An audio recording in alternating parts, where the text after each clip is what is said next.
पहलगाम हमला सरकार और सरकार की एजेंसियों की सबसे बड़ी फेलियर है, जिसकी वजह से 26-27 लोगों ने अपनी जान देकर चुकाई है और इस देश का मुसलमान भी अब उसे चुका रहा है।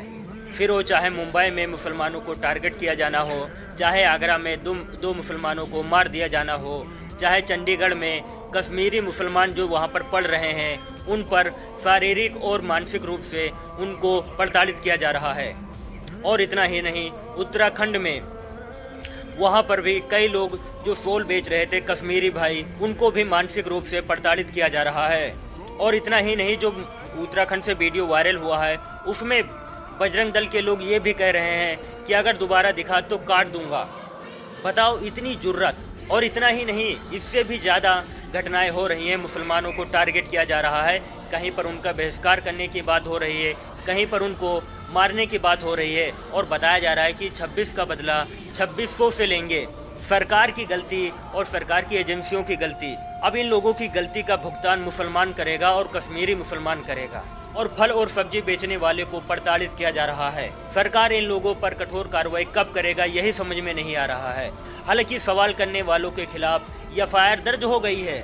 नेहा सिंह राठौर हो, मेडूसा हो, उनके खिलाफ एफआईआर दर्ज हो गई है और सवाल करने वाले यूट्यूब चैनल 4PM को भी सस्पेंड कर दिया गया है हमेशा हमेशा के लिए। अब सरकार चाहती है कि सभी लोग हमारी चरण वंदना करते रहें गोदी मीडिया की तरह और अंधभक्तों की तरह, तो ऐसा नहीं हो सकता। घंटे का लोकतंत्र है, कहते हैं लोकतंत्र अभी जिंदा है। काहे का जिंदा है? अगर गोदी मीडिया की तरह चाटुकारिता करना है तो वो चाटुकारिता लोकतंत्र नहीं हो सकता। वो लोकतंत्र को मारने में लगे हुए हैं। गोदी मीडिया जिस तरीके से अपने सुप्रीम लीडरों के पैर को धुलकर उसे पी रहा है, वैसा कोई नहीं कर सकता, क्योंकि हम लोग सरकार से सवाल करने वाले हैं। पीएम मोदी ने खुद अपने इंटरव्यू में कहा था, पॉडकास्ट में कहा था कि आलोचना लोकतंत्र की आत्मा होती है। फिर इस आत्मा क्यों खींची जा रही है, यही सवाल पूछना है पीएम मोदी से।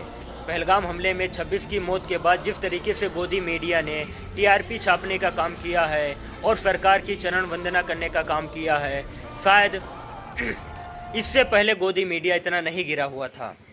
लेकिन इस गोदी मीडिया ने बता दिया कि हम अपने सुप्रीम लीडर को बचाने के लिए किसी भी हद तक जा सकते हैं और इस देश को गटर में डिबोने का काम कर सकते हैं।